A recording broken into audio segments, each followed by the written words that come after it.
Gaza में Hamas के साथ युद्ध में इजराइल को झटके पर झटके लग रहे हैं। एक तरफ गाजा की एक सुरंग में 6 इजरायली बंधकों के शव मिलने से पूरे इजराइल में आक्रोश पैदा हो गया है।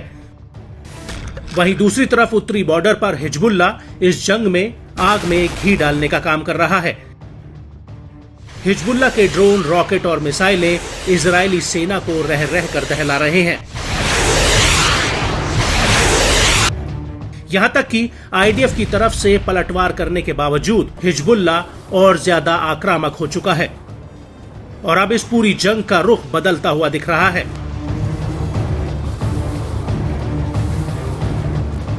उसकी सबसे बड़ी वजह है हिजबुल्ला के हवाई हमले, जो पूरे उत्तरी इजराइल से लेकर अन्य इलाकों के लिए एक बड़ा खतरा बन गए हैं। बीते दिनों में हिजबुल्ला ने ड्रोन हमलों के मामले में महारत हासिल की है, जिसका तोड़ आईडीएफ के पास भी नहीं है और खुद इजरायली मीडिया भी इस बात को बखूबी समझ रहा है। दरअसल इजराइल के चैनल 12 ने अपनी एक रिपोर्ट में कहा कि हिजबुल्ला का एयर डिफेंस सिस्टम इजराइल के एयर डिफेंस सिस्टम पर हावी होता हुआ दिख रहा है। चैनल का कहना है कि इजरायली एयरफोर्स के अधिकारियों को हिजबुल्ला की हवा में बढ़ती ताकत से पैदा हो रहे बड़े खतरे का एहसास हो चुका है, क्योंकि हिजबुल्ला ईरान से एयर डिफेंस सिस्टम लेने में कामयाब रहा है। साथ ही उसके पास अब कंधे पर रखकर चलाई जाने वाली हैवी मिसाइल और उसके प्लेटफॉर्म मौजूद हैं, जो लेबनान के आसमान में इजरायली जेट्स को गिरा सकते हैं। इसकी वजह से इजरायली एयरफोर्स की लेबनान के भीतर हवा में ताकत कम हो सकती है।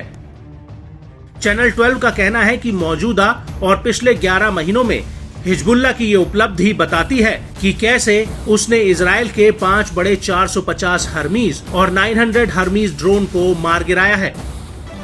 हालांकि चैनल 12 का कहना है कि उसकी शुरुआत आज से करीब 5 साल पहले ही हो गई थी, जब हिजबुल्ला ने लेबनान में इजरायली जेट्स के लिए रेडार लॉक करना शुरू कर दिया था।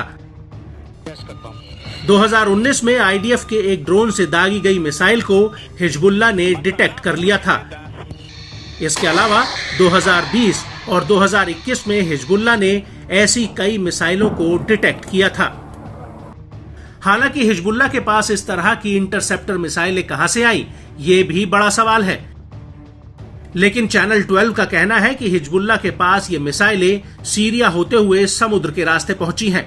यहां तक कि इन मिसाइलों की डिलीवरी में रूस के बड़े अधिकारियों का भी हाथ हो सकता है। इसके अलावा इन हथियारों को चलाने की ट्रेनिंग हिजबुल्ला को ईरान की कुद्स फोर्स से मिलती है, जिन्हें सीरिया और ईरान में ट्रेन किया गया है।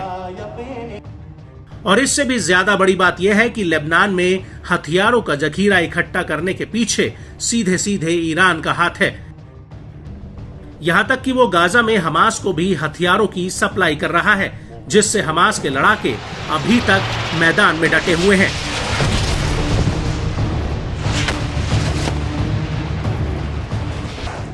और यही वजह है कि गाजा से ज्यादा अब लेबनान बॉर्डर इजराइल के लिए एक बड़ा खतरा बन चुका है।